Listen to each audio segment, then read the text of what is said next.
আজকের মাহফিল কবুল করে দেন আল্লাহ। যারা মাহফিল শুনবে, আল্লাহ যারা বয়ান করবে, আল্লাহ সমস্ত ভাই মুসলমানদেরকে কবুল আর মঙ্গল করে দেন। আমিন। আলহামদুলিল্লাহ।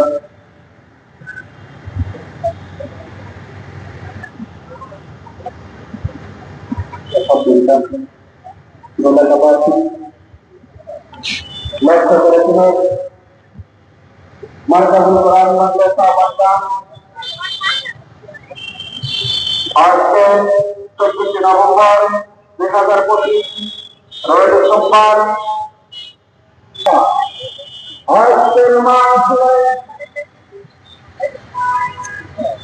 প্রধান অতিথি ডক্টর এস এ সৈয়দ সাহেব।